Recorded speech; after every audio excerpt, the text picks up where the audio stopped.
Today is January 31st.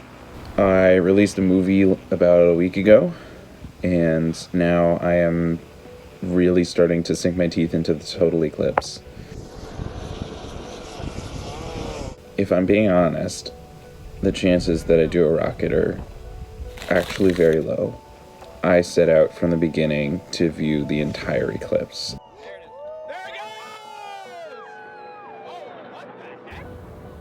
Which really constrains me to at least 10,000 feet with main at apogee, so deploy all the chutes at apogee. We're going to launch a rocket into the solar eclipse. The problem is that there aren't any sites that support both of those things, and I think that it's time for Project SAROS to change. For many of you, this has been a rocket project from the beginning. For me, it's been a rocket project from the beginning. And so letting go of that is going to be hard.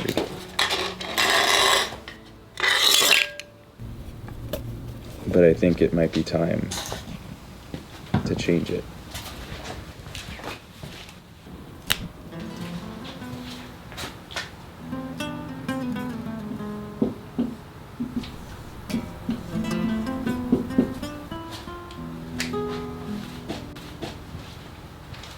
This better work.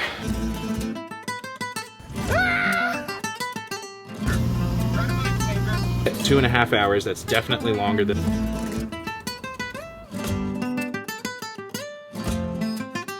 Go, get out there! Clear the trees!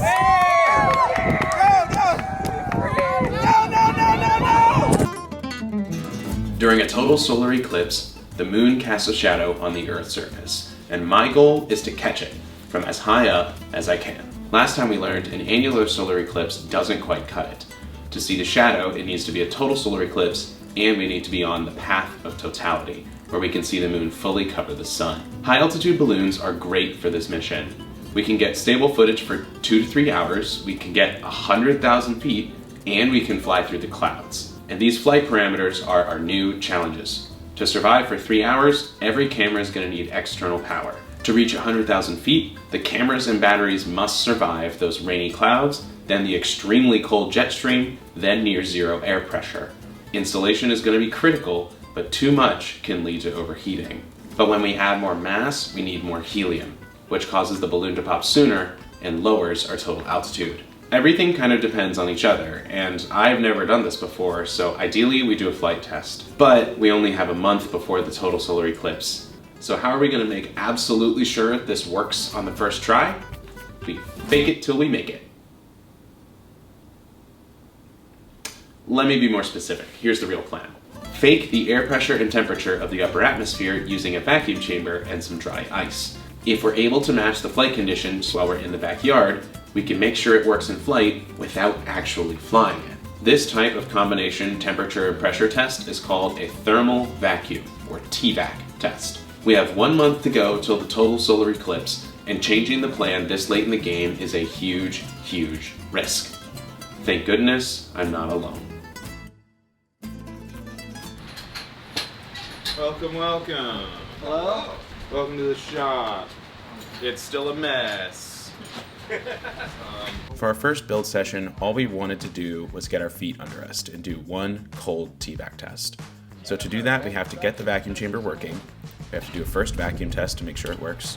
We need to build the TVAC computer so we can measure the temperature inside, and do battery testing so we have something to test once the vacuum chamber is ready.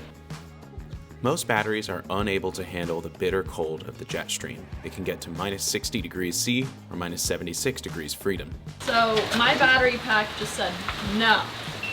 I chose these batteries, which can go to minus 40, and that might be enough. So do any of the USB ones work? Like, do these ones? The very first one we did worked, and now they've all decided to stop working. However, they're not immediately compatible with our cameras. Ah! Rude. I give up.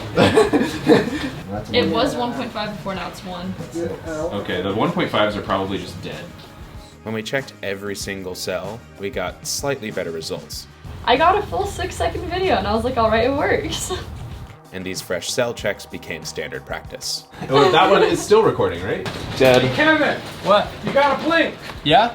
One blink, two blink. Two. Both green? Both green. Yay! That means it tried to send a data packet. You're gonna love this. What? Neither of them are. Let's go! When both plugged in, the LSM gyro has 0x6A and 0x1C. It's There. that's I was like, there's a little case. I thought that you found it, and I was like, oh, you found it. So no. Today is March 9th. It is about 8:45 p.m.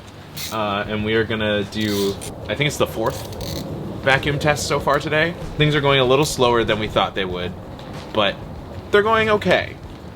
You know, it's fine. It's fine. It's fine. It's fine. TVAC is on. So we have data from these two, and then those are not connected, so they're just right as NA. So T0, 42F. T0 says 42F. I'm happy with that. Okay. Close enough for a quick run. I don't love the fact that it hasn't changed temperature yet, but Let's seal it up and Seal it turn up? off the pump. Yeah. See if we get a pressure drop. I'm actually really happy with the TVAC computer. Like, this is good. It would be really cool if it was able to also control the pump and stuff like that, but that would be... We could. That would be very overkill.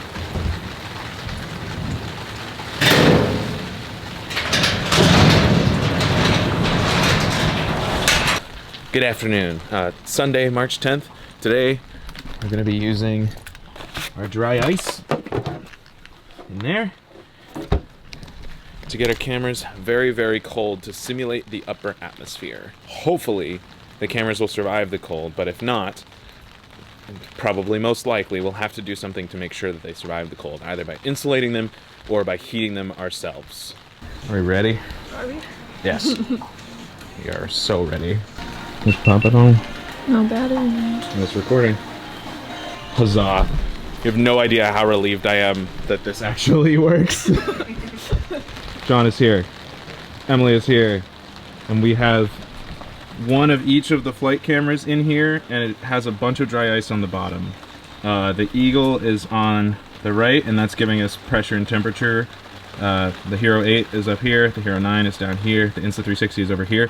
The Hero 8 is running on flight batteries. Everything else is running on internal batteries.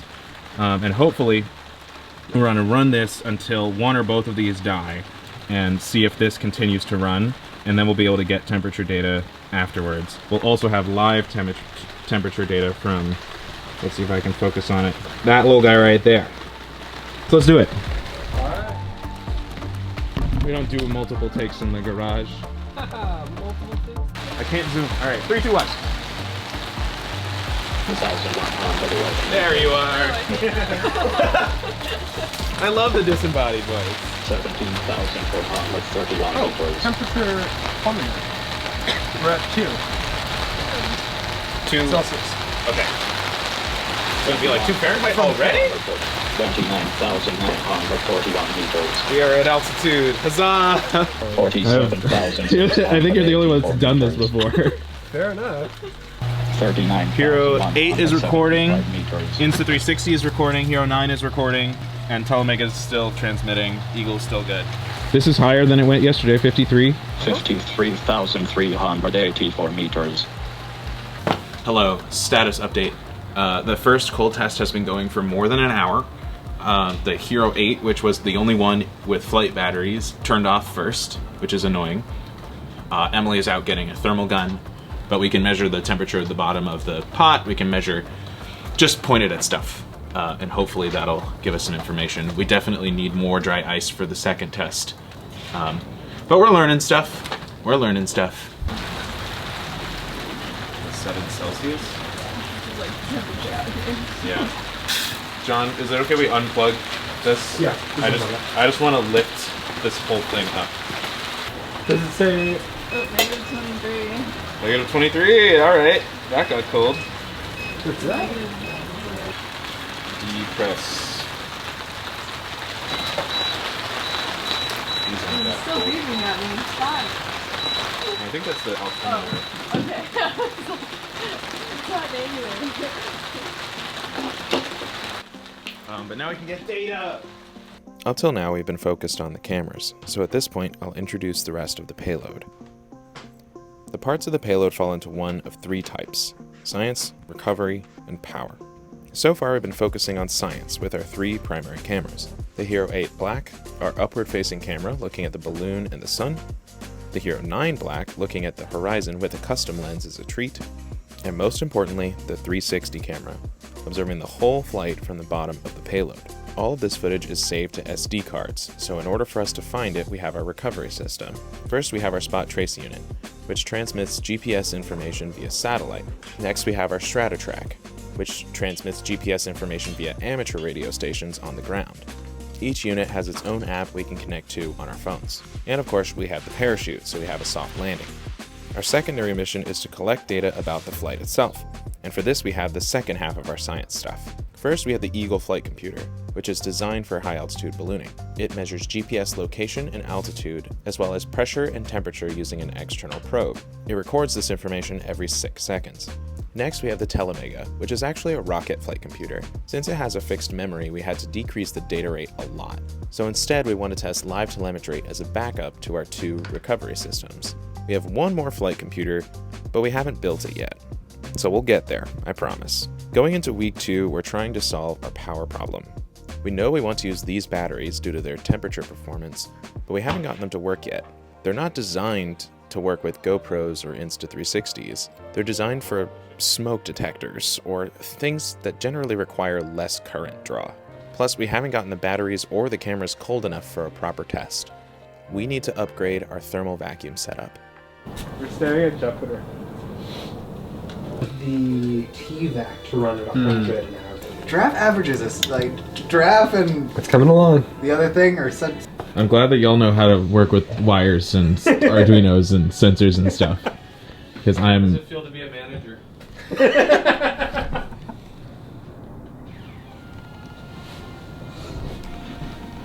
fine, honestly.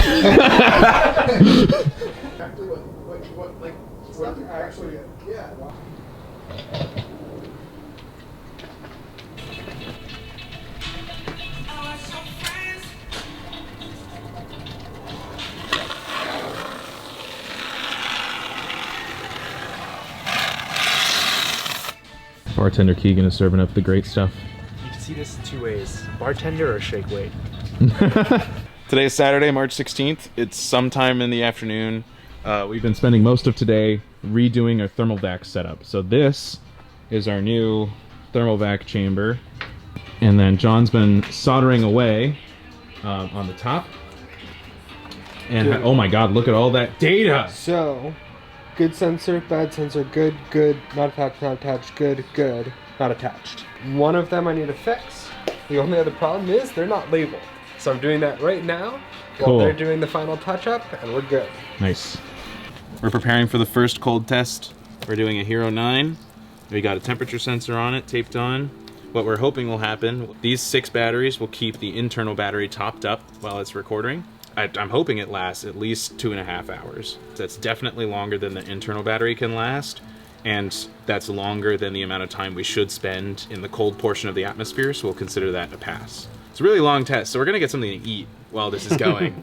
The sensor on the GoPro is T1. T7 is tied to the chamber wall, and then the others will be measuring the chamber radiatively. And we'll also have the Telemega, which will be broadcasting the pressure.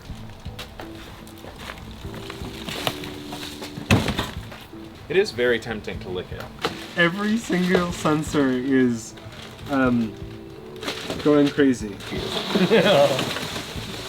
Let's just pull it down to like 35,000 meters, and then while it stays at vacuum, it'll slowly leak in. 11,992 meters. We gotta have the voice. Microsoft Sam, goddamn. Don't hide. Don't be shy. So we're about an hour and 40 minutes into the vacuum test, and the GoPro batteries have died. We know this because the little USB buck charger on there is no longer showing its red LED, and the GoPro has also stopped recording. So it's unclear to me whether the internal battery has also reached 0. So at this point, we're going to put air back in and check the charge state of the GoPro first. It's so frosty. Oh good, the valve still turns. That's good news.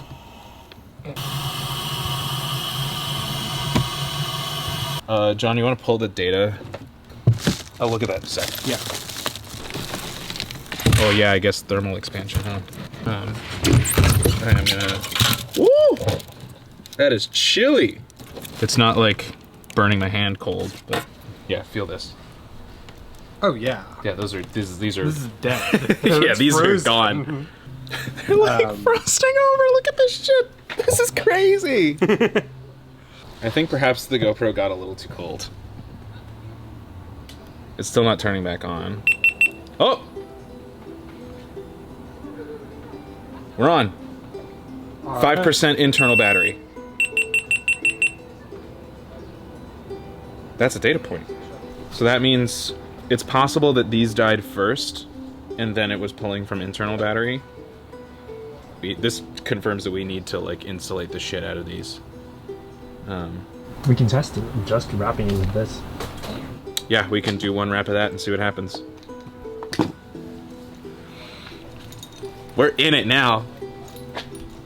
We're in it. Okay, great, awesome. Take a look at this this pot. Whoa! Okay, cool. So, here's what we see. Right here we drew a vacuum. It's like 5 minutes in. Outside temperature is reference. This is the GoPro. GoPro stabilized for a bit, dropped, and then right here must have turned off because it dropped rapidly. So that, 80 minutes after vacuum was drawn, is our GoPro die time. Oh, all of the noise inside of the chamber disappeared at the same time. This must have been when the telemega stopped. This sensor was the one reading the radiative temperature of the environment. You'll notice it was still decreasing the entire time. Like, we could go really cold in this chamber. What the heck is this? That blurb right there. Might have been us opening it. That could be. This amount of life is still on the same order of magnitude of what it did with just its internal battery, yeah. Okay. So I'm not sure if the external battery actually did anything. External battery died here-ish. That it was too cold to be useful. Yeah. And that it was internal battery for the majority of the test. We learned that the box works. We built a freaking fantastic TVAC. Honestly, yeah. I dropped it. I lost it. I'm bad. It's very high. Look at it go. What's up? Alright, the last few hours we have been gearing up for vacuum test number 2. We now have one Hero 8 that's contained with its batteries in an that's insulated except for this front face. We need to be able to see this screen, and the GoPro needs to be able to see. Then we have the other Hero 8 alone, and then its batteries are insulated individually. This is really like, do we need them to be together? So that way the GoPro heats the batteries, or the batteries heat the GoPro too, or vice versa. Or can it just self-heat and the batteries stay on their own? We'll find out. And we have pressure. And we now have pressure on the Arduino. Yes, which also has a temperature which is T. Okay, hit the button. Oh, the camera likes the dynamic range of this angle much better. Okay, this camera is recording. 4K 30, yes. We just drop them all in. Yep. And then I'm going to inspect the sensors. Like, majority of our dry ice is still here. You don't want to upload the code. Got those chunks. That chunk. There's a big chunk over here. Oh, cool. Here we go. Boost. Hey, the pressure sensors are working. 67,061. Turn this out. 15,748 There's my meters. old friend. 22,032 meters. We should close the valve and turn off the vacuum chamber. Once we put the Hero 8s in the chamber, we discussed the custom flight computer. It was clear that having temperature data was super sick, so John decided to add 10 temperature sensors to the custom flight computer. This would give us a chance to do some real science with this project. After a couple of hours, we checked on the cameras. We noticed that the camera packaged with the batteries had stopped recording, but the light was solid on. This meant that the batteries still had power available, but the camera had overheated. We checked the temperature sensors and they confirmed it. We let the GoPro stay overnight, and even though I lost the data file for this test, we learned from the video files that the other GoPro lasted more than 5 hours. So the next day, we decided to repeat the test, but with the Hero 9. In there, we got one Hero 9 that's packaged with the batteries together, and one Hero 9 that's packaged with batteries separate. All the batteries are insulated one way or another, but one of them has the GoPro heating it in addition to heating from just drawing current from it. There's no telemega on this one, so the data should be significantly less noisy. Let's pump it down, shall we? 88,000, 65,000, 59, 54. It's a little weird not having the disembodied voice going boost.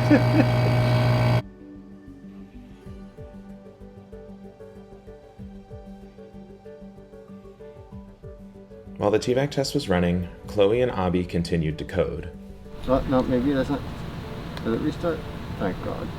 A few hours later, I noticed something going on with the GoPros. T3 is showing about 24 degrees Celsius. That's the GoPro alone. T1 is also warming up. It's like up 10 degrees from what it was earlier. So I'm actually kind of concerned that these are going to overheat before they actually get cold. Yep, I see 2 flashing lights, 1 per GoPro. We have about 2 kilopascals in there right now. That's about between 25 and 30,000 meters of altitude. If I pull more vacuum, then it's going to spend more time with less air, and then this is going to increase the chance of it overheating. This is kind of tricky, because we're doing like the opposite of what a flight profile does, where it gets cold and less air like slowly, and then it ends with the hot part. So that statement made no sense, and this is a really important point, so let's unravel it real quick. For a typical balloon flight, the altitude curve looks like this: a steady rise followed by a sharp drop when the balloon pops. But unfortunately, we don't have a lot of control over the air pressure in the vacuum chamber. Let's seal it up and turn off the pump. Yeah. See if we get a pressure drop. So our altitude curve looks like this. Mostly. The altitude goes all the way up when we take all the air out, then we stop the vacuum pump. As cold air slowly leaks in, the altitude, in air quotes, starts to drop slowly. Then about 3 hours in, we can stop the test. We confirmed in our testing that the cameras heat themselves up when the air pressure is low enough. What this means is even though we're protecting the cameras from the cold, once the cameras get high enough in the air, they heat themselves up again. This sounds like a good thing. When we look at how the cameras react to each scenario, we see the problem. Again, starting with reality, the cameras start cooling down almost immediately, reaching their minimum temperature at that critical height when they start to warm themselves up again. This is our target. But starting the test at maximum altitude, minimum air pressure, allows the cameras to heat up first before it being exposed to the cold. If we stop the test at our predicted flight time, the cameras and batteries don't reach the target. So even if it works in our current test, it could die too early in flight. We saw this happen in one of our tests. The yellow line shows the GoPro temperature, and it goes up and stays up for more than an hour and a half before dropping. It may have lasted longer than we expected because it had the chance to warm up first. So for week 3, we had to make a couple of changes. Instead of one big step to maximum altitude, we'd use at least 3 smaller steps, including leakage. This would prevent the cameras from heating up until we wanted them to, and make the test a lot more flight-like. Then at the end, extend the test much longer than our flight prediction. We expected 3 hours, we tested to 5. This allows us to be sure we'll go below our target temperature, and had a bonus benefit of testing extra battery life. Let's switch back to the hardware.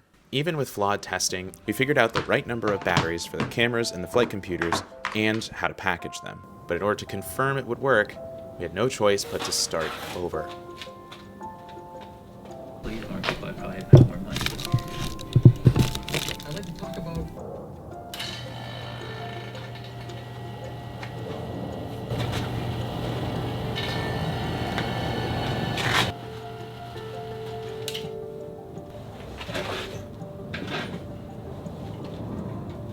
Sometimes when I'd be sitting there, I'd look at the parts on my wall, and I'd wonder what would happen if I just did something low power.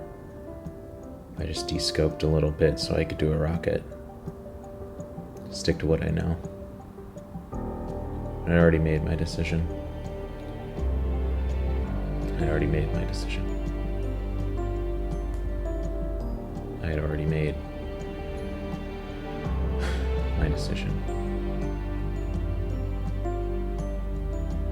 I don't know if I can let go, but I have to.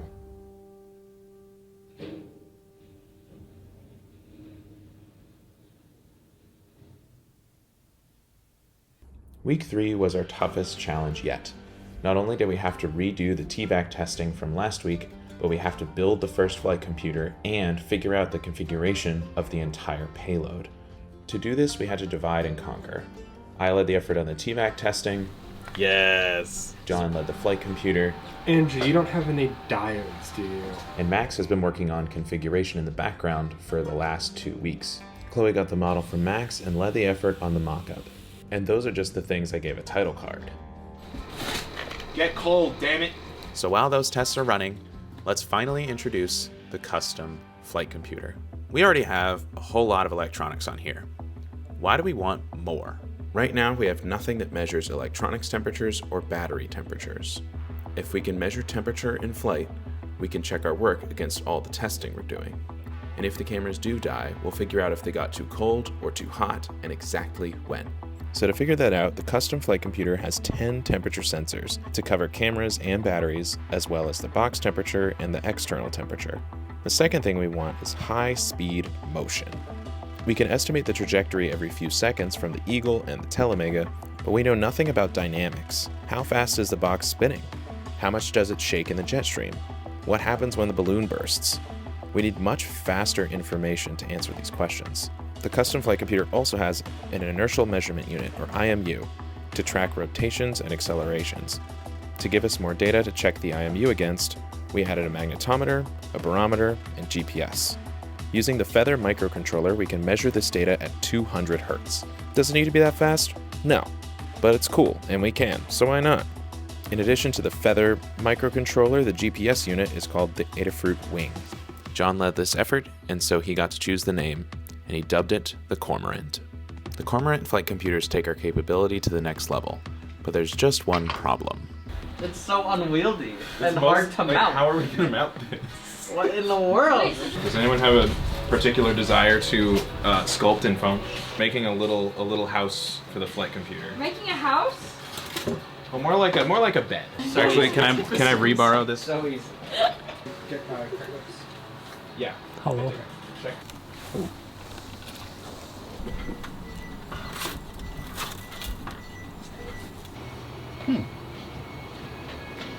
There we go. It looks so ugly. We'll clean that up. Ready for this?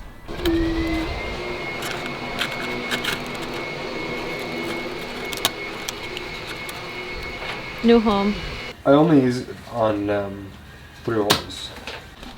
Am I dumb? No, I'm not dumb. Nope. 4,000, 6,000, 17,000. All right, and now the part that requires a bazillion hands. Now I'm gonna come in and grab this. That comes all the way out. Get the beautiful computer in there. Work of art.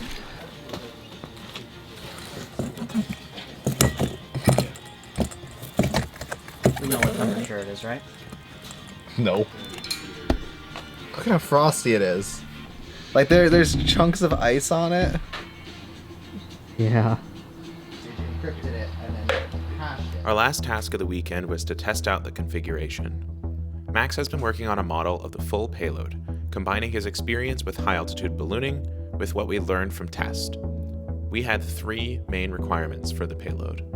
Number 1, keep the electronics and batteries warm. This design focuses on keeping the batteries warm with foam insulation. This, in addition to the insulation we're performing tests with, will protect the batteries from the environment.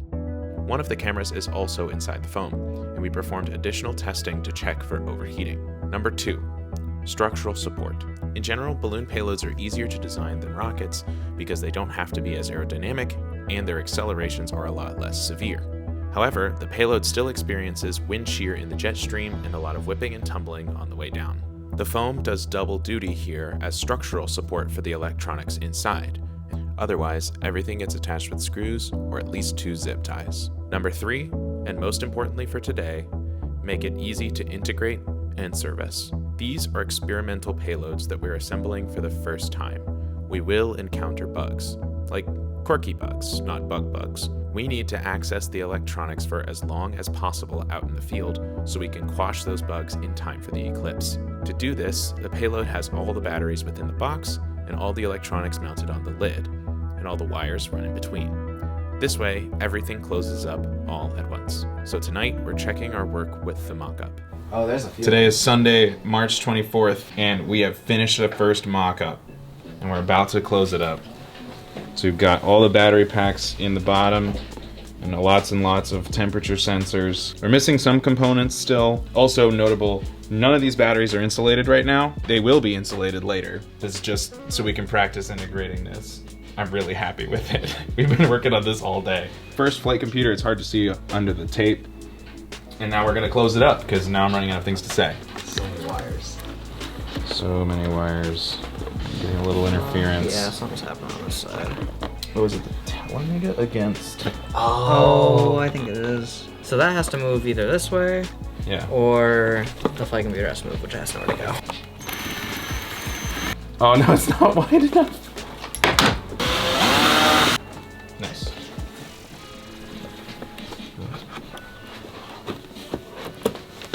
Hey! Nice. A fit. All right, one more thing. This wire does not make it easy. There we go. All right. All It's a right. giant umbrella. It's a very heavy umbrella. Like if I hold it by the boom, it's squishing. Like I'm not.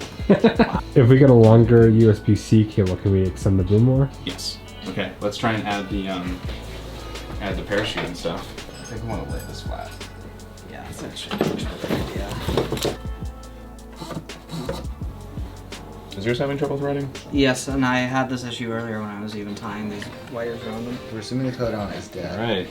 You'll probably need a hand. Lighting, What? lighting, Whoa! lighting. Whatever is Get on ready it to now. catch it. I'm just gonna try and hold it from this. I think it's 5. Yay. Okay. It's a little. I'm gonna remove this pin. Okay. Oh! One down. I think This stop. We're learning things. again. So now we managed to This get is so all sick. the and like It's yeah. It's here. So Yes, so it had, it's real. It had a. It's not powered while you're I'm doing so this. pleased. That's By the end of week 3, we had our first flight computer, we'd assembled a mock-up, and we confirmed our battery installation strategy.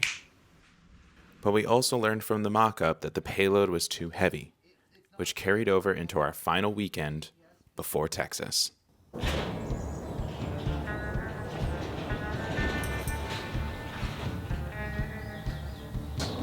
Already creeping. John continued building the second Cormorant flight computer, and we talked about adding a heater to it, since it only lasted about 40 minutes in its first TVAC test. It should look very Great. We also started seriously thinking about the checklist at this time. Now that we had a general idea of the configuration, it was clear that wiring up the temperature sensors would be one of the hardest parts. Strain relief is the name of the game here. So, for example, this scares the hell out of me. Heat shrinking the cables together or something. There's something to provide some strain relief. Something additional, because we're so tight on mass, something additional I was thinking of doing was having auxiliary box, sentimentals box, if we need to like shift something up here. All right, quick sidebar.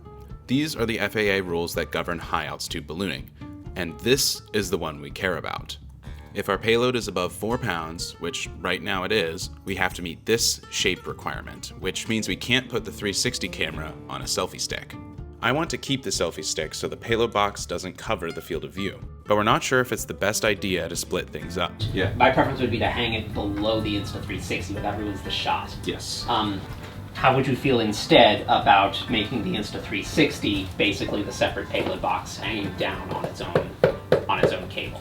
My concern with the 360 camera on there is it's not going to be very safe.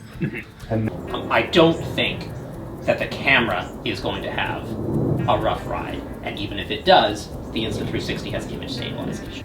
It's annoying, it's another thing we have to rig, but the mass is what it is. I don't think we can package it all into one payload.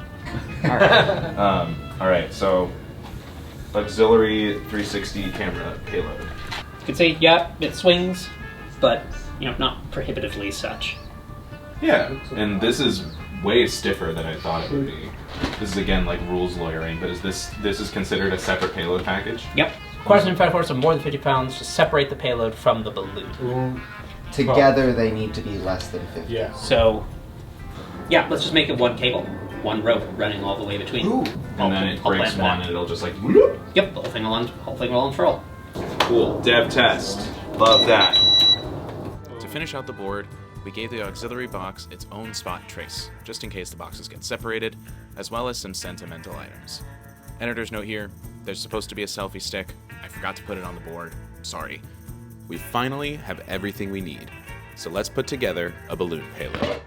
We start with a cardboard box. Alright, I saw you. You don't believe in the cardboard box.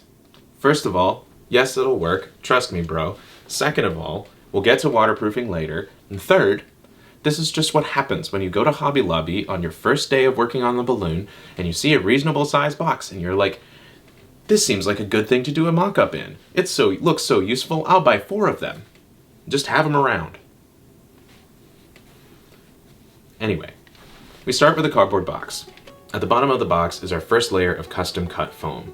Only self-sufficient components are allowed here. For this, it's the spot trace, nothing else. The second layer is the best insulated spot in the whole payload, so this is where the batteries and the power electronics live. These are surrounded by shadow box foam, again, both insulation and structure. The third layer is where the flight electronics go, but instead of being in the box, they're located on the lid.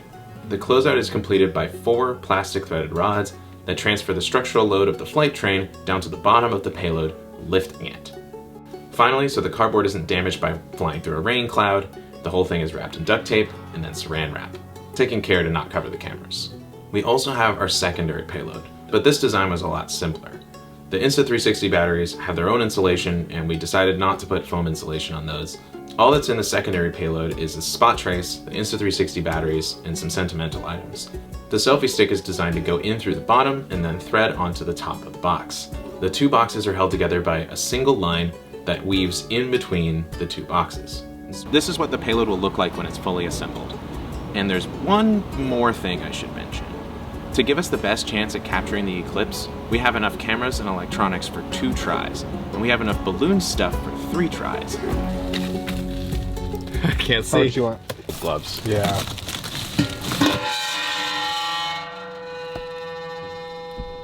Yep.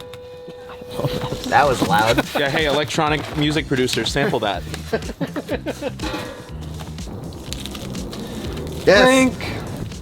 Yeah. Or while we finagle this in. Oh, it's going down. This was about where we were doing the very cold for the GoPros? Yeah, okay. Yeah. What's the set point? Set point is, it'll bang bang between -20 and -15. So turn on at -20. Yes. Oh, never mind. We gotta wait a while. Exactly. Yes. I'm going to use beautiful material on the top.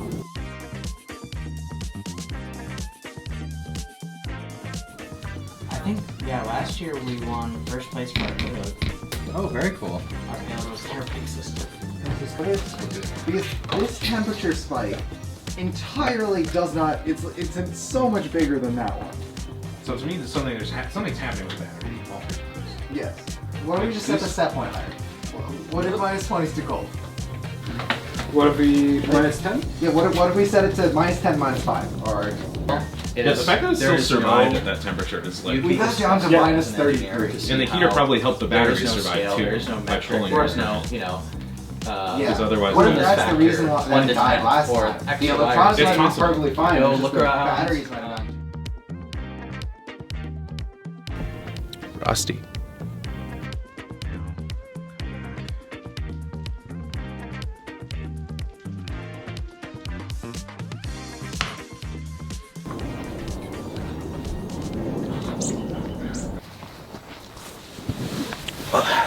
All right, It's hammock time, which means we might have a problem. Our testing might be worthless. That's kind of an exaggeration.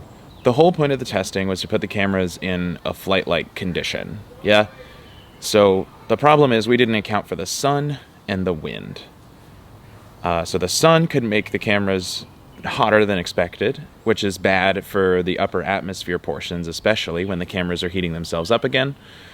And we could be wrong and it's too cold because the wind keeps pulling heat away from the payload and we could freeze out the batteries. So are we doomed? No. Well, I don't think we are. We've been thinking about this since the very first build session, and we've been cooking up a plan for the payloads. I almost want to do, depending on what we learn, I almost want to do one hot box and one cold box. And the two boxes physically attached to each other rather than swinging. In the separate balloons. Oh, got it. One hot balloon, one cold balloon. The plan is to make the payloads very slightly different. One payload that's designed to be colder and one payload that's designed to be warmer. The cold payload is designed to barely survive the jet stream, and it matches exactly what we've been testing in the TVAC chamber. And then the second payload has all of that insulation like we've been doing, but it also has additional foam insulation. The testing was never going to be perfect. We always knew we ran the chance of doing something wrong. Hopefully, by having one box that's designed to be a little too cold and another box that's designed to be a little too hot, at least one of them will be right.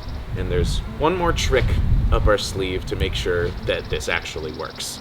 And it has to do with the timing. In order for this to work, the cold box has to fly first and the hot box has to fly second. Since the cameras start to heat themselves up in the upper atmosphere, the gains we get from the cold box matter the most in the upper atmosphere. We want the moon shadow to cross when the cold box is about as high as it can get.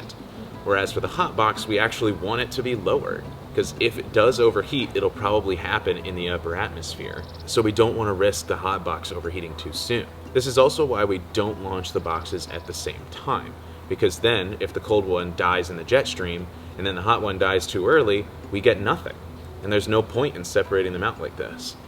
So doing the cold box first helps cover the hot box's weakness, and doing the hot box second covers the cold box's weakness. Plus, this plan solves a second problem that we've been having. We kind of don't have enough people to like launch both the balloons at the same time. So, win-win. That's the theory, and we're pretty confident in this plan. But at this point in the story, our last major build session is over, and neither of the payloads are assembled yet. So, The good news is that the CAD model is done. The plans can be handed to anyone at any time. We know where all the parts go. We know where all the holes need to be drilled. We've printed all the parts we need. The bad news, between day jobs and travel plans, our week remaining is evaporating. What'd you think? If we needed to scope to one payload, what would that do? To one box? Yeah, one box. We'd have a couple options. We can try and add more cameras, and try and fill the balloon up more. Why? Do you think we have enough person hours left to complete assembly and test two boxes? I'm concerned we don't have enough time to do one. What set of tests do you think are necessary to finish it? End-to-end, fully assembled and fully operational, everything on, and talking to a fully assembled ground station. What else? Assembly procedures. Okay. Do you think we have time to do that and build two boxes? We still have not fully assembled a box. We don't have a fully assembled payload. And you're losing a majority of people in 2 days. Yep. We can still bring two boxes. It can function as a spare parts if we find anything non-functional in the other one, but can we at least prioritize getting a single box up and running rather than parallelizing until we're... I'm not that concerned, but I'm like trying very hard to check myself here. Go ahead and finish drilling the lid so we're not bottlenecked there. We can keep talking about this once we get that out of the way. Make sense? Sure.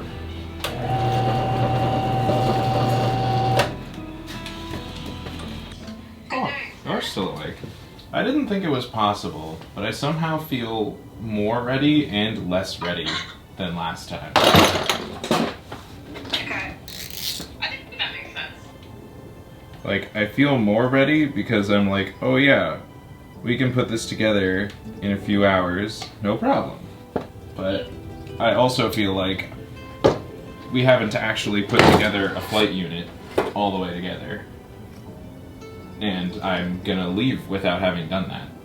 So I feel very less ready. Where are you gonna leave without having done that? It's 11:30 on Wednesday and I leave Friday afternoon. Fair.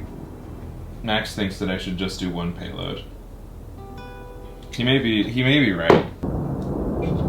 How are you doing? Well, right now I am making marmalade, which is tragically for me a process that you cannot stop halfway through. So, where are we going? First things first, if you're chasing a total solar eclipse, you want to be on the path of totality. This is the stripe of land that the moon's shadow traces over when the sun, moon, and the earth align. If you're on the path of totality, you'll be able to see the moon fully cover the sun. If you're off the path of totality, the moon only partially covers the sun, or not at all if you're far enough away. Of the places we could reasonably go on the path of totality, Texas had the best chance, climate-wise, of good weather.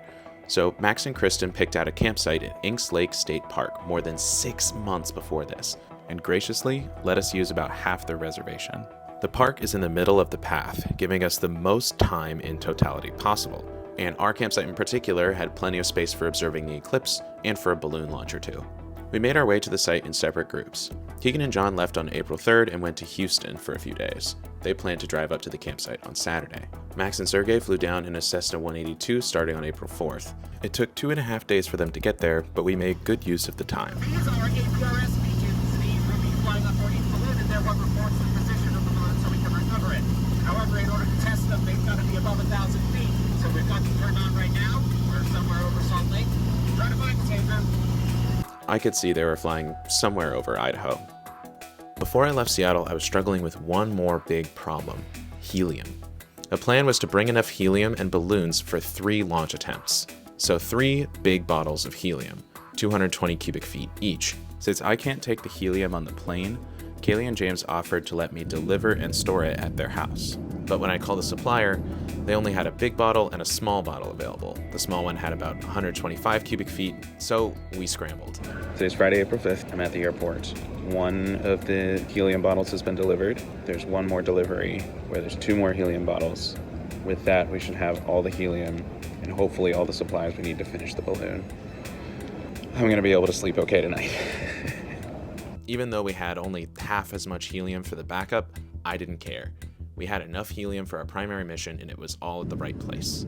Keep in mind at this point, we still don't have a payload built. Just FYI. We are less than 48 hours away from totality, and we are doing inventory at Kaylee and James's house. This is James. And yeah, that's all the introduction. I have too many things in my brain.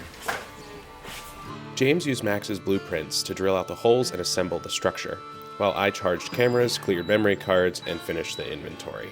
Thankfully, nothing was missing. Well, I should have zoomed out if I knew you were going to do that. Do it again. Hey, hey! I have a box for you. Keegan and John arrived from Houston a few hours in to work on the cormorants and pick up helium. A bunch of stuff. I have no idea what you have left to do. I know I didn't specify, but y'all got double A's, right? Alright, what can I do? Kaylee joined midday as well, switching out the mounts for the GoPros and doing all the fresh cell checks to set up the battery packs. We're gonna be super careful with helium in my garage, right? Yeah. Kaylee, you have a well decked out shop here.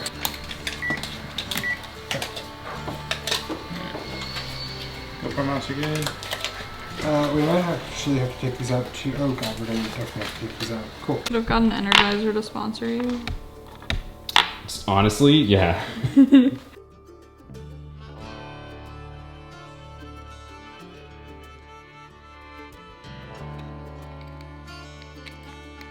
Keegan and John brought over helium and supplies that night.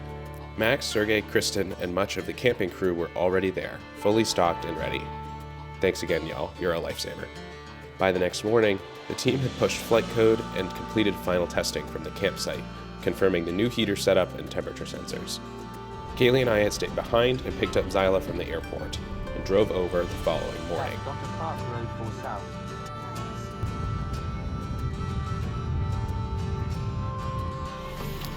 They've arrived! Woo! Figured launch from this pole right here with a nice little wind shadow. Yeah. Yeah, absolutely. I'm glad that the trees are not as high as they look. But we may be clouded out of the moment of totality, but we will definitely get glances of it all through it. I was telling Zyla and Kaylee on the way here, we knew it was going to be a coin flip no matter what. I just didn't expect the coin flip to be basically right before. All the way up to it. All the way up.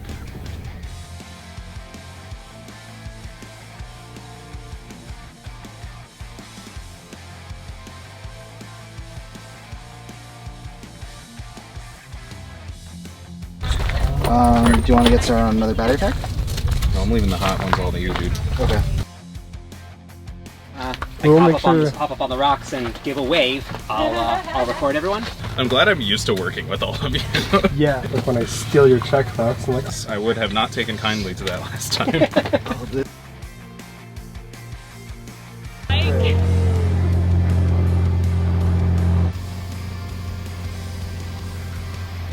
Alright, that was a good break. Before we lose Water. light. Water break.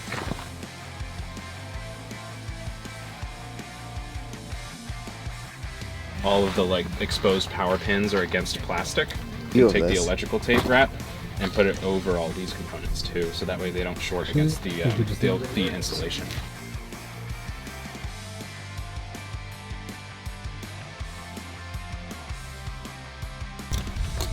Battery is charged. I don't know about this. Is it lined up with the antenna hole? I have no clue. Well, it's There's also an antenna floating around in there. good. We haven't lost it. Yes.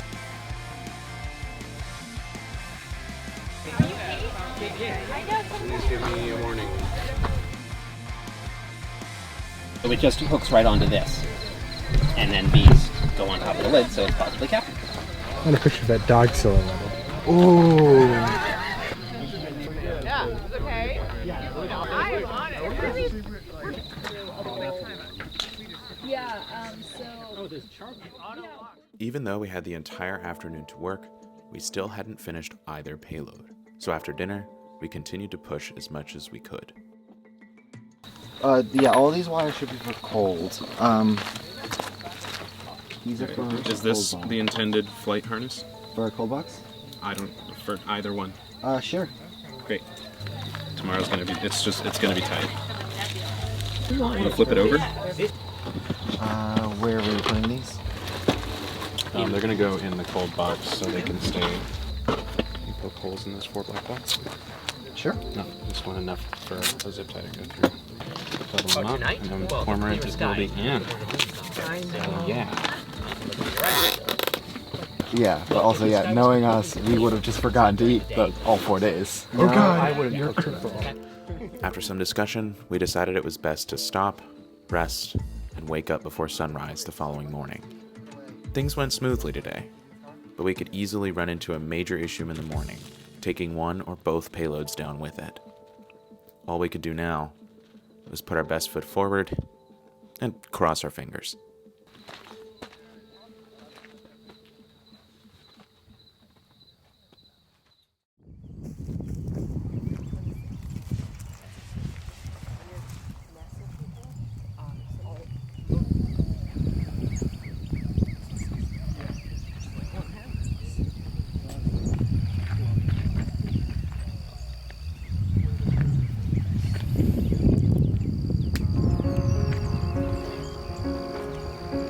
The responsibilities shifted a little bit in the morning. Sergey and John were still running the hot box, while Keegan joined Zyla and I on the cold box. Max put together the flight train, Secondary payload, primary box, parachute. tying together the chutes with the lines that would hold the payload, and prepared the inflation area, George had flown in overnight and supported the cold box in filming. Eventually, Max joined Sergey and John on the hot box. The rest of the folks at the campsite saw how much work we had to do and brought us breakfast so that way we wouldn't die. There's only one blueberry waffle left. Other than that, it's just plain.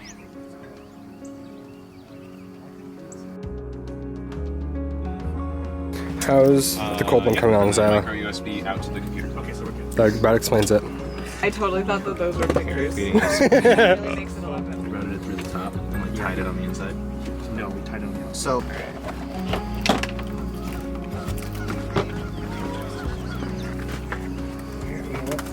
Oh, we can just cut it, right? Don't film this too close. I want no part of this. This wasn't my idea. I don't condone this. Yes, this was my idea. I technically condone it. Okay. Wait, you guys have that box integrated? We did. It's one line, so. it's gonna get longer once we extend the boat. It is, yes. How heavy is the baby? 2.715. Plus shadow checks. Okay. Yes. So we're a little heavier than originally simulated. Yeah. Andrew, come over here and get a big fish photo. Who's got a dorky hat? Oh yeah. How does it feel to be like, who's got a dorky hat? You there. I know who I am. No, yeah. There you go.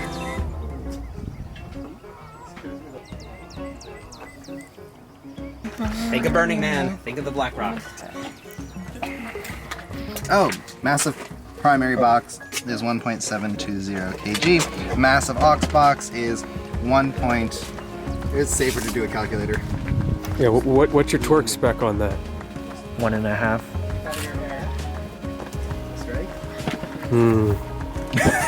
Seems suspicious. This is literally why weather balloons are rude. That's true. Start over here. I already cut them. The fish scale. So we tie the fish scale off here, and that gives us a fish scale on right there. This is going to go onto this neck, right here, and tighten. So this is how we're going to be measuring our lift force. We'll inflate the balloon, we'll get to our target lift force, and we'll untie this. And then we are going to walk the balloon to the center. Top of the flight train. So we're going to use the same strategy you used, Isla, where the neck goes through like that, and then it is over like that. Zip ties around the neck just like that. The shortness of this flight train is raising my heart rate so much. Wait until you see how long it actually is when it's fully extended. I guess my general preference would be to keep as many auxiliary lines out of the equation as possible, especially because we have so many people. But it is good to have it set up, and then we can all like.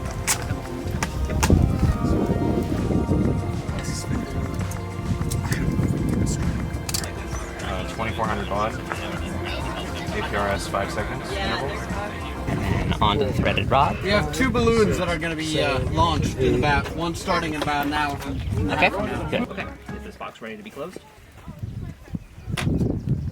Right now I'm running stems based on our actual loaded weight.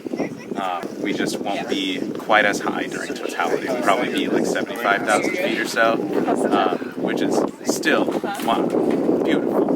Okay, so if we like really max out the K bottle, we can get 5 meters per second, but our burst altitude drifts just under 100,000 feet. And with that ascent rate, about like 4.9 meters per second, like basically in the middle between Waco and Corsicana. And that is a like very favorable landing Take this, rate. please, and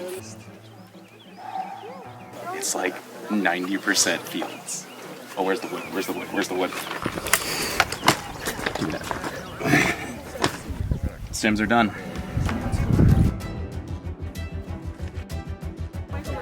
We need How a much 9. is 9? there you go. A9. Can we listen to both of these things? We can switch between. Drink water.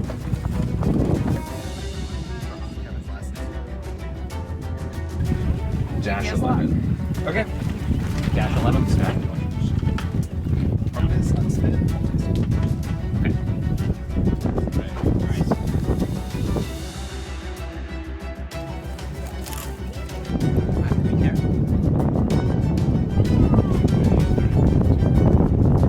Just to keep the dirty. Actually, never mind. I did remember it. Oh. We had to take Guess which one I use more? I think the 220K bottle is exactly what we need. And we are ready for inflation. Nails without a nail file are sharper than. I'm watching you. Don't you be stealing my shots. Me.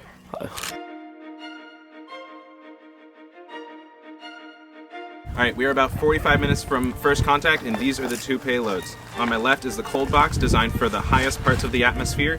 On my right is the hot box, that is designed for getting through the jet stream. And hopefully the cold box gets the shot later in flight, and the hot box gets it about midway through flight.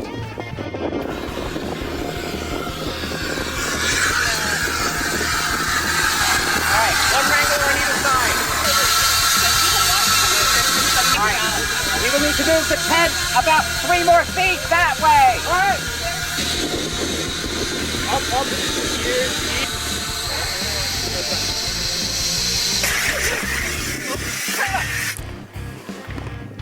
Got it? Sure. Right. Ready? Yeah. Slowly. Alright, I'll get it.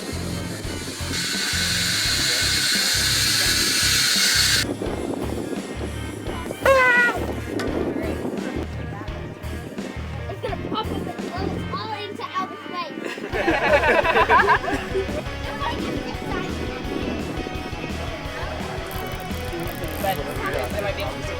Nope. 11:53. Perfect.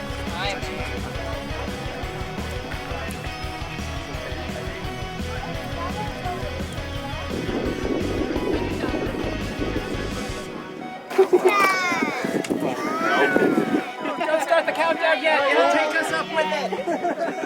Appreciate the tip. I was excited about it. Okay. What's up? We're recording 5:30 on the not. Grab the Time code. As the 8th in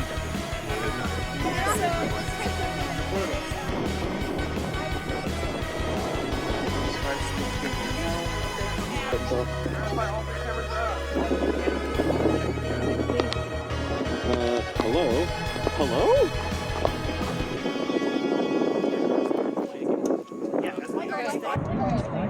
Flashing red light. All 3 cameras are recording. What's next? You'll be the last one to contact. Yeah. Okay, cameras are go. Yeah. Cormorant is not going to check. Spots. Spots are go. We've checked them. Tell niggas go. Tell niggas go. We are go for launch! Woo! Back way!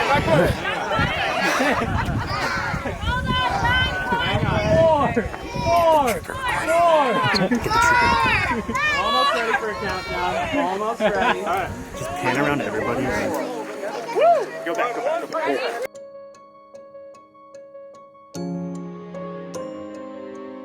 All right.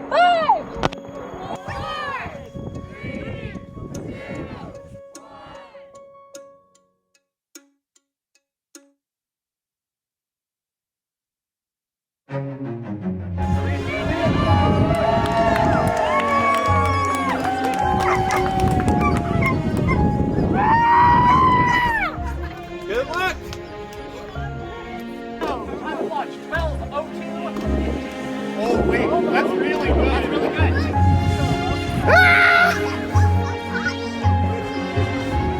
Whole bananas! Wow. All right. Nice second one. Let's take like 3 minutes. Just like breathe. Take a break.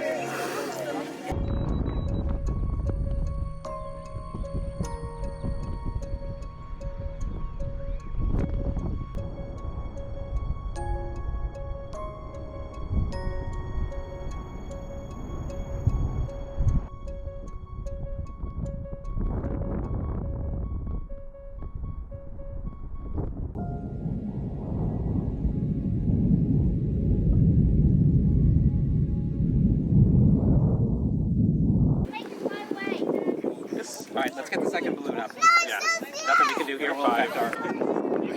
You guys want an extra pair of glasses? No, I got some of my time cool. We gotta get the range. Oh, we might get a shot. Alright, so... the starter.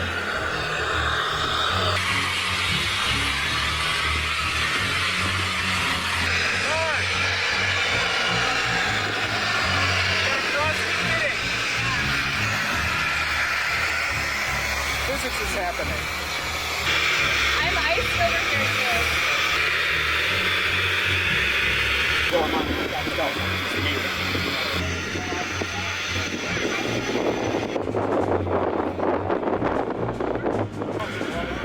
Power on. Clean lens, 4 inch to 360.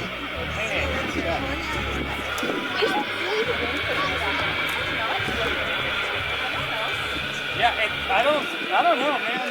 It doesn't look like it's close. Here's what's across that we have another chance. It does feel like it's seeping. Yeah, this is not. So, Andrew, Strata Track was picked up for the It's just right there. Get the second one ready to go. Okay, I need to make further passes. I don't know if that's enough to lift the full mass. That's never happened to me. That is so bad. I'm trying to probably. I mean, we can like This could hurt if it pops when someone's still holding it. So can we drain it? It's going to take forever to drain, but You have to cut weight. You have to cut weight real bad. This is so bad. Can you remap this one? I'm trying. Altitude of the previous balloon is 27,000 feet. Wow! Nice. We have tracking on it. We have 125 cubic feet. We have 3,000 grams over here. This is 1,500 grams. This is not even a lot of positive lift, and this is 3.5 meters per second. So you're saying if we cut off 1 kilogram? No, if we kill a kilogram and a half.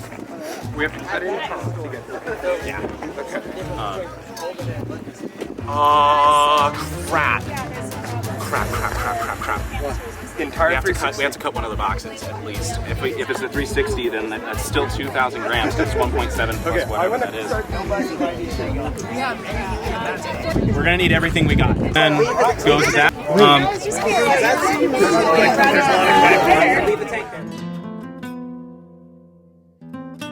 Hey, boys, get this one out of the way. Imposter.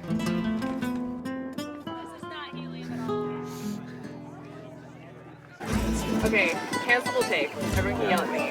Cut the main payload of the mother. I'm trying to think of a way to do that. Basically stack another GoPro. we don't have time. I'll re-rig this so the Stratos retards the second. Okay, so you get the spot out of this. There's already a spot in the... There is. We're going double redundant. Spent so long putting this together. Sorry, bud. I'm so sorry. You've been de-scoped. Yep. At least the cold one still has a flight computer in it. Shoot, we have to curve shoot, but that's not gonna work. You say you want a GoPro? I will give you a GoPro. On the side? Oh, no, not the sensors. Cut it. Just leave the sensor. Oh no. Balloon 1, altitude 34,000 feet. Woo! Let you know who our supplier was later.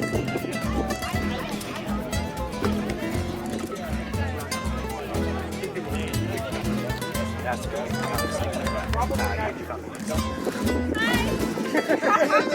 Hell yeah.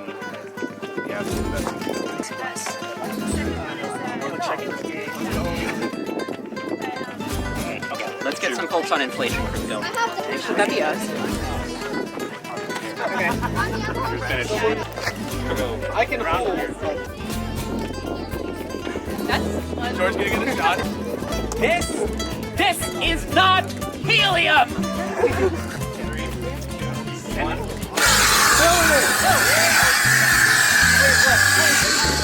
That looks...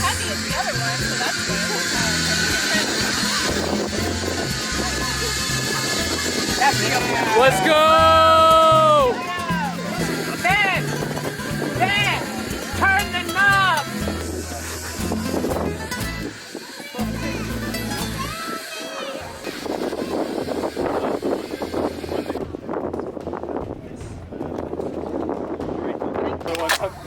I really thought I was being sabotaged.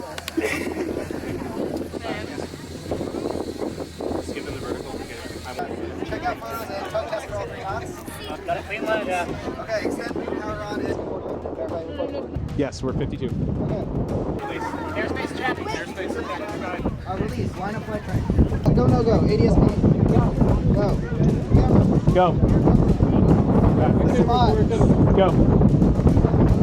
Let's go, Omega. All right. We're ready. You ready? Yeah.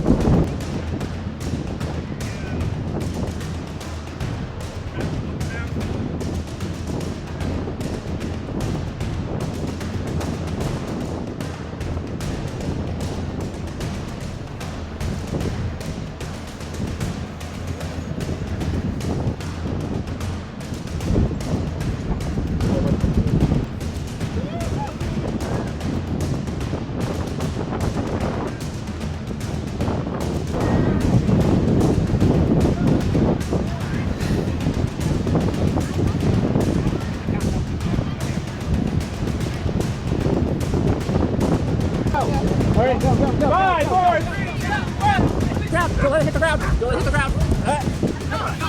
Get on up there. Clear the trees. Go, go. No, no, no, no, no.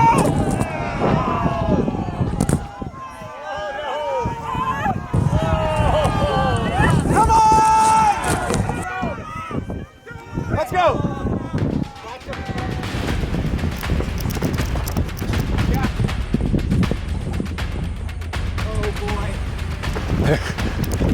Someone take the camera.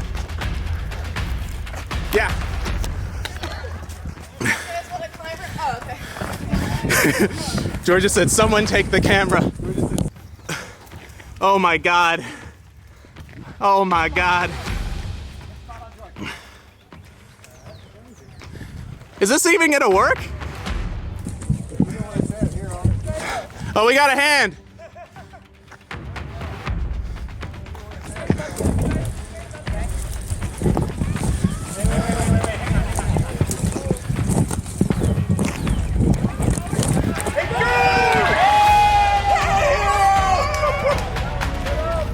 Oh no! Oh no!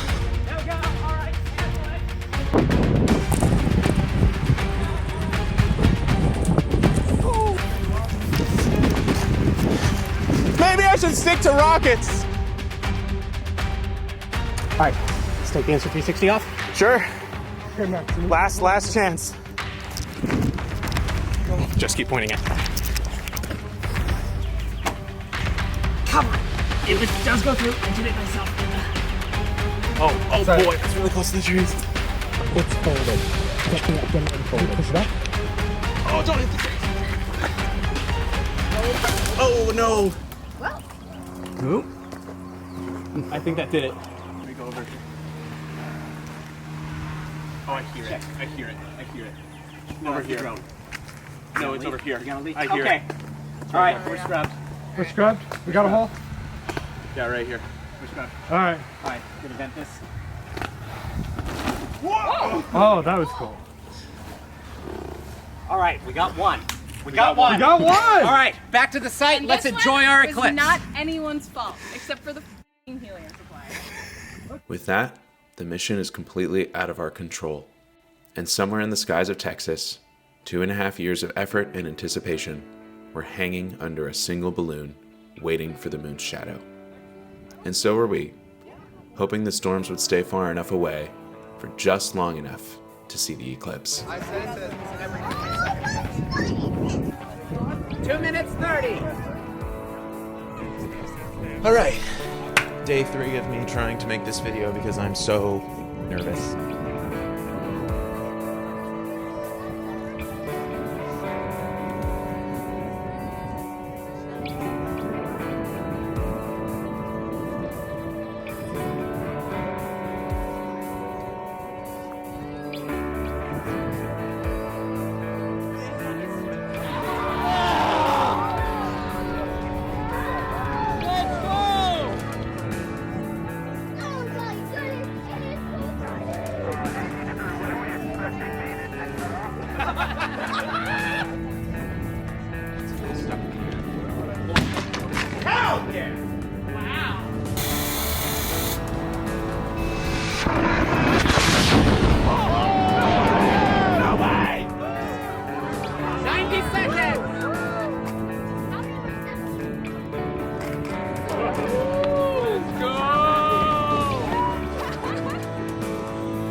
my god!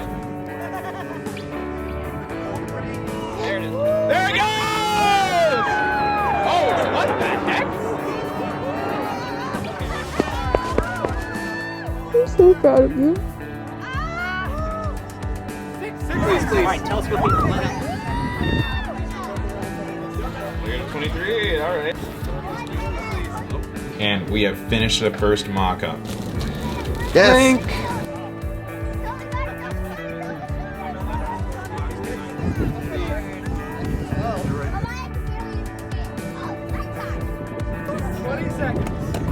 Come on! The light just turned on at the end. 10, 9, 8, 7, 6, 5, 4, 3,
2,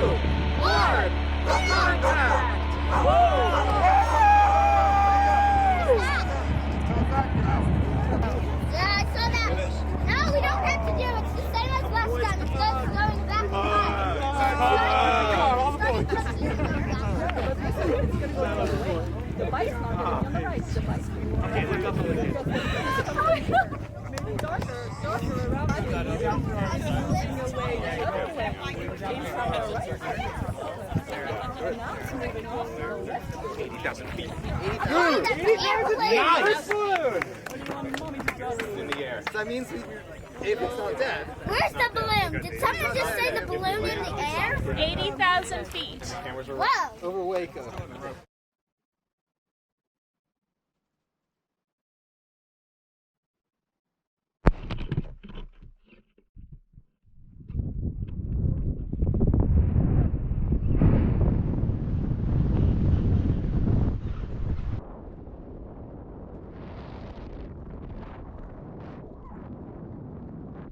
Master on. Master on. Fuel pump on. Fuel pump on. Mixture rich. Mixture full lean. Fuel pump off. Pump off. Mag start.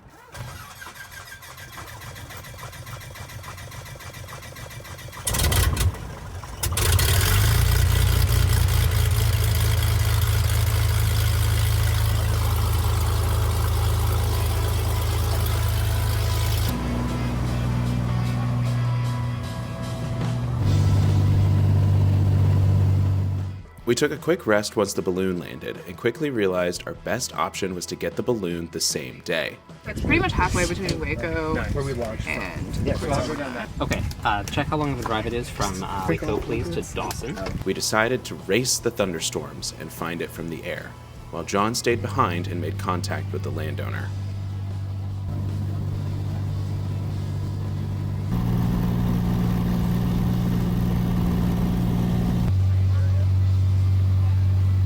We eventually had to turn around and go to Waco, but by the time we landed, John had got us permission from the landowners.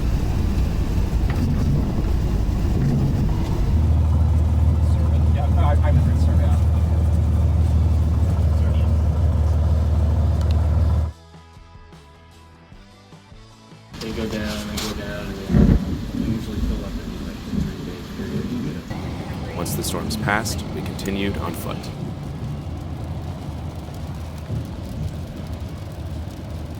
I don't know why it feels so heavy. You just gotta keep walking, really. can't imagine why. They're extra heavy, so they make you feel like a giant. And they are great for leg workouts. And not much else. I don't know, 5 out of 10. Personally, a much bigger fan of snowshoes. Yeah. Less than a quarter mile from the balloon, hopefully, and closing.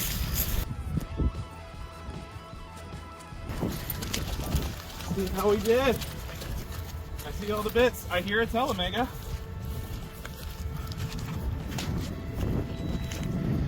It's all here! That's surprisingly intact. Yeah, we should probably get moving so we Yeah. beat sunset. This is still on. That's why your descent rate was so fast. Yeah, it was like this. That I tangled normally expect this to completely shred. All right, hey, quick! Someone get a victory photo for Andy to send to the chat, and then let's get out of here.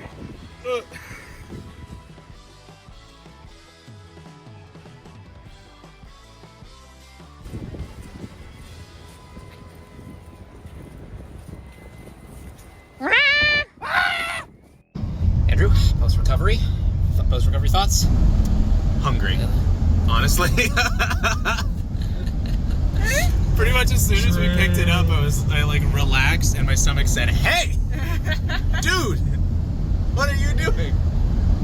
But other than that, at this point, we have checked at least the 360 memory card, and we know we have it. We have 30-minute clips all the way up and all the way down, and we're gonna wait till we get to the cabin so everybody can react to it together. I almost don't want to. We have yet to check the other 2 cameras. One of them's not responding at all to me. I hope it's not waterlogged. And the other might respond. I guess I could check that now. That is interesting. Smell. It smells like a mixture of electrical smoke and barbecue. Texas, man. We didn't just get the video from the flight. We got everything. And Sergey and John were able to combine, compile, and smooth the data so we could create the combined data view. So, let's get to it, shall we? Over my shoulders, we've got our basic data. Altitude, vertical speed, as well as course, horizontal speed, and distance from the launch site. And over my other shoulder, you can see what time it is and what time it is relative to when I let go of the balloon. So if it's a negative number, I haven't let the balloon go yet. If it's a positive number, that's how long the balloon has been in flight. Below, we've got our progress bar. So we can see the altitude versus time graph. There aren't units, but you get a sketch of it. And then on the graph is the red dot showing where the balloon is. And underneath that, we have the progress of the solar eclipse. So you can see we let go of the balloon before the solar eclipse actually started, and then you can see it progress over time, and then when you get to the black circle with the silver outline, that is when totality is. Now for the really good stuff. Top left, you've got the orientation. So this takes data from the inertial measurement unit, or IMU, and maps it to a CAD model of the box, so you can see it spin in real time. Next, just over my head, we have the temperatures. So we had 10 sensors, but we threw out 2 of them because the data was unrealistic. Our best guess was a bad calibration, but the other 8 are super sick. You can see what temperature they are, and you can see approximately where they were located in or on the box. And then to the right of that, you can see the strip chart. You can see the previous 5 minutes of that temperature data. So as we start scrolling through the flight, we can see things start dropping and things start clustering, and you can see which things are about the same temperature. They're numbered on the left, and the numbers correspond to the lines on the right. And on the top right, we have the map. This is just our GPS position. Again, the red dot is where the balloon is, and you can track the balloon on its path. And of course, we have our camera feeds. Right here, we've got horizontal. Right here, we've got vertical. And where I am, we have the 360 view. So we can't embed a 360 video inside a 4K video. So we've picked a few camera angles and we've keyframed it so that way we can see the interesting stuff. I am gonna get out of the way so we can actually do our flight recap.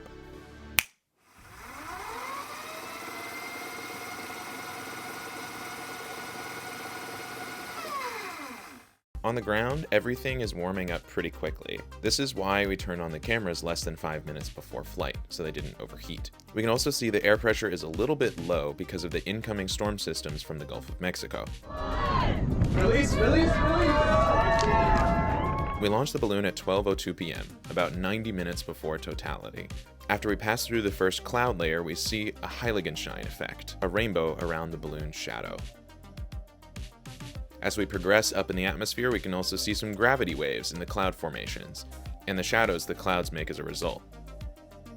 As we continue to rise, the direction changes as we enter the jet stream and start progressing west to east instead of south to north. And every 30-ish minutes, the 360 camera has a gap in its footage while it stops and saves a new file. The GoPro footage is uninterrupted.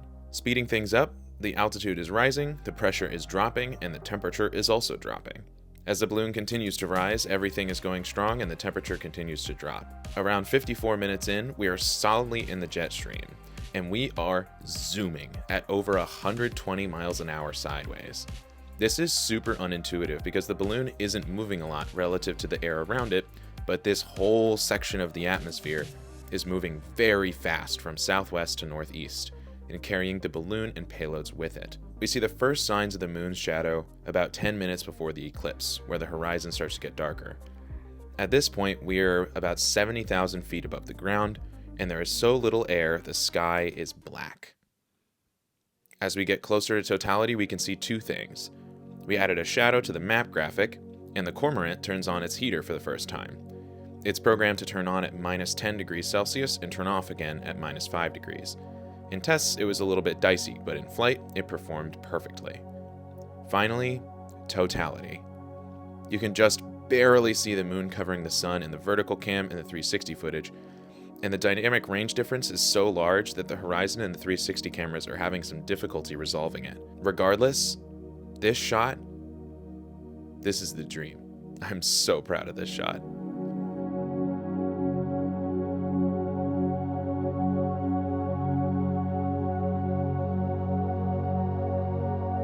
Thanks to the winds blowing in from the south combined with the typical west to east jet stream, the balloon was able to stay very close to the center line of the path of totality. We got about 4 minutes and 15 seconds of totality time in the air, which is actually longer than the time it would have been on the ground, which would have been 4 minutes exactly. This was for two separate reasons. First, the sun was not directly above us. It was slightly south, and the moon's shadow projects at an angle from the south, going northward. The balloon is experiencing the moon's shadow on a different path that is offset to the south by 6 miles, putting us closer to the center of the path of totality. We estimate this gives us an extra 12 seconds or so. The rest of the time was due to our motion relative to the ground.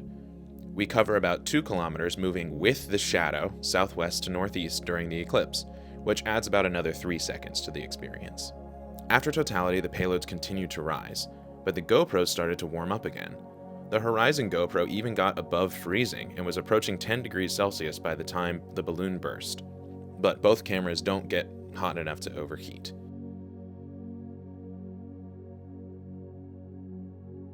After over 2 hours, and at 98,900 feet, the balloon finally burst.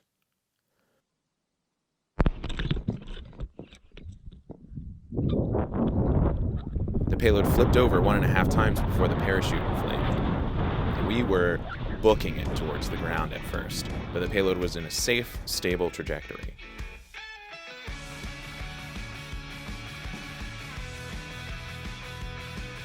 As we pass through the last cloud layer, we can see the wind turbines that we were very lucky to miss before hitting the ground safely near some trees that we were even more lucky to miss. I wasn't expecting to be able to recover the balloon on the same day that we launched it, between Eclipse traffic and being able to get landowner permission and all that. My best guess is, just like there are rocket gods, there are balloon gods, and they accepted our sacrifice of the hotbox in order to gift us a beautiful flight and a perfect recovery. Speaking of which, at this point it wouldn't even be one of my videos without a failure analysis, so let's get to it. First, obviously, we got the wrong gas. We suspected it was nitrogen or another inert gas. At least we hope so. We placed an order for helium, and it looks like we were delivered helium, but it wasn't helium.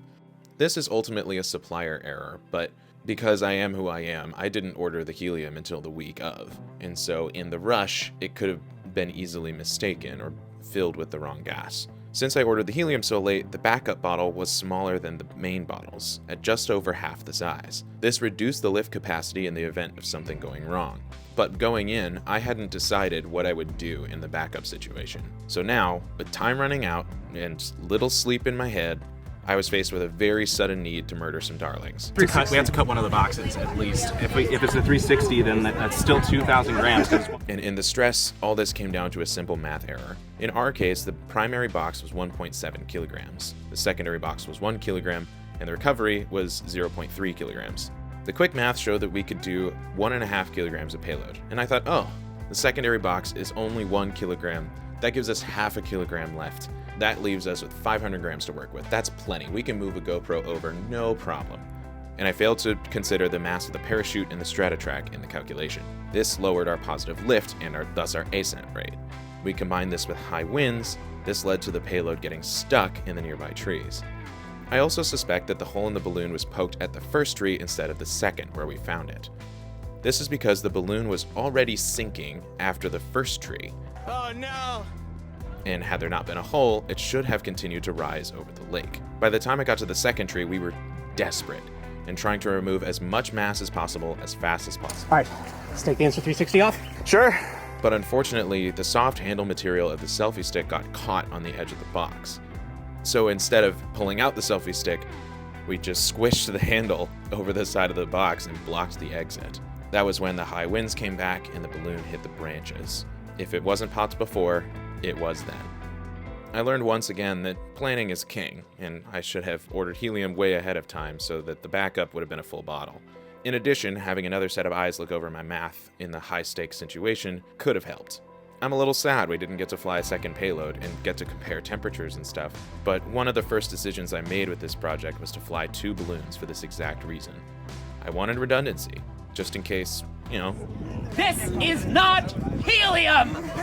Thinking back further, this was my first personal build that wasn't a rocket, and I didn't see this coming at all, but getting to do this and actually get the shot on our first try, pretty proud of it.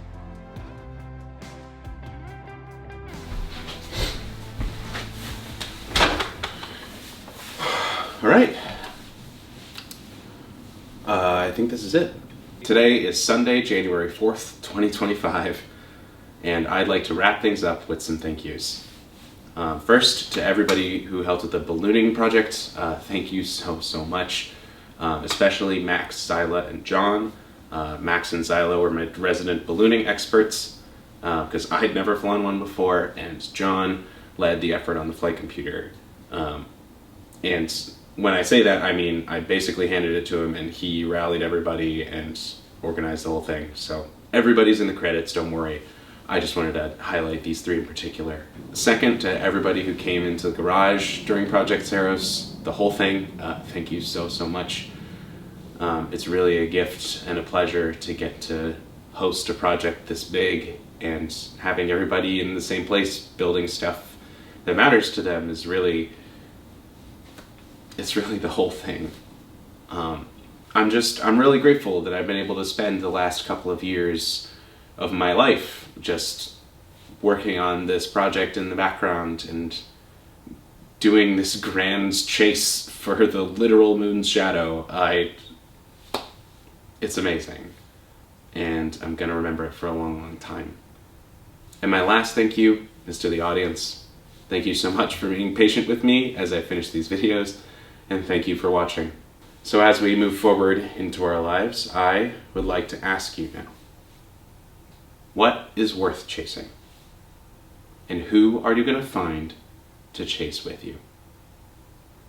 My name is Andrew Adams, and this has been Project SAROS. Good luck out there. See you next time.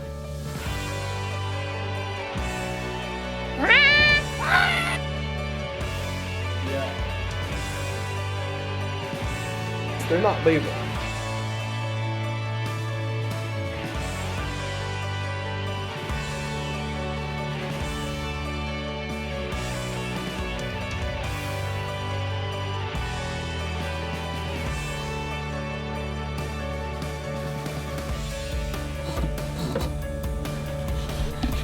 It looks so ugly. Yeah. Hello.